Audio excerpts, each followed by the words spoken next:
Zero से करेंगे हम रीस्टार्ट, 12वीं चाहे फेल हो पर इतना बता दें कि भैया शिकारे पे बैठकर हम ब्रोकन हॉर्सेस को जोड़ेंगे।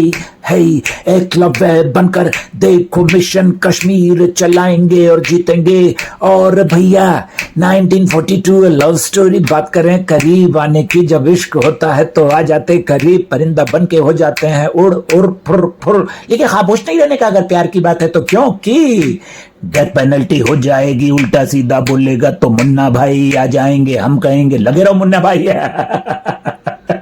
सब मैंने चोरी नहीं किया, मैं चोर नहीं हूं, मैं आप मुझे क्या समझ रहे हैं?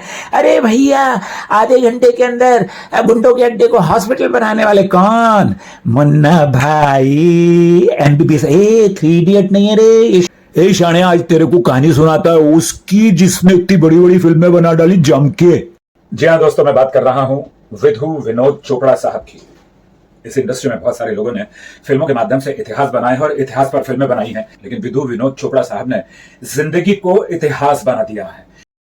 जो भी कहानी ये चुनते हैं, चाहे वो 12 फेल हो, चाहे 1942 लव स्टोरी हो, चाहे मुन्ना भाई सीरीज हो, और चाहे वो आमिर खान की वो फिल्म हो जो देश विदेश में मशहूर हो गई। अब नाम लीजिए, मिशन कश्मीर की बात कीजिए, आप ऐसी ऐसी फिल्में बनाई हैं। और इनकी सबसे बड़ी खूबी यह है कि ये फिल्म की एक एक चीज की तह तक चले जाते हैं, एक एक चरित्र का निर्माण करते हैं, चरित्र को फिल्म के साथ में जोड़ते हैं और फिल्म को फिर आपके साथ में जोड़ते हैं, आपके दिल के साथ, आपके दिमाग, आपकी आत्मा के साथ जोड़ देते हैं। उन्हीं का एक किस्सा है, बहुत ही कमाल किस्सा है कि 1942 लव स्टोरी वो फिल्म शुरू करना चाहते थे। उन्होंने कुछ अच्छी फिल्में बनाई थी, कमाल की फिल्में बनाई थी उससे पहले भी, और उन्होंने कहा कि मैं इस फिल्म के लिए म्यूजिक डायरेक्टर लेना चाहता हूं आर.डी. बर्मन साहब को। आर.डी. बर्मन साहब उस समय उनकी मार्केट बहुत अच्छी नहीं थी, उनका जो ग्राफ ऑफ प्रोग्रेस था वो बहुत ड्रॉप कर चुका था।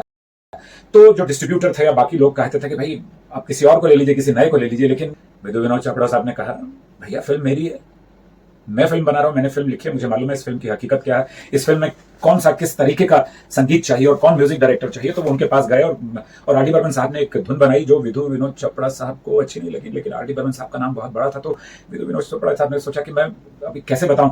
तो बर्मन साहब ने आर.डी. साहब ने कहा कि बता दो यार। तो उन्होंने कहा मुझे अच्छी नहीं लगी धुन ये। और फिर आर.डी. बर्मन साहब ने टाइम मांगा कि मुझे 1 हफ्ते का टाइम दो, मैं तैयार करके लाता हूँ। विधु विनोद चोपड़ा साहब ने कहा मैं आपको 1 साल का टाइम देता हूँ। हमारे पंचम दादा शॉक हो गए, 1 साल का। कुछ ही दिनों के बाद पंचम दा के यहाँ उनका जो रिहर्सल हॉल था उसमें मिले विधु विनोद चोपड़ा साहब, और फिर जो 1942 लव स्टोरी के गाने बने हैं तो आप सब लोग जानते हैं, ऐसे ऐसे गाने हैं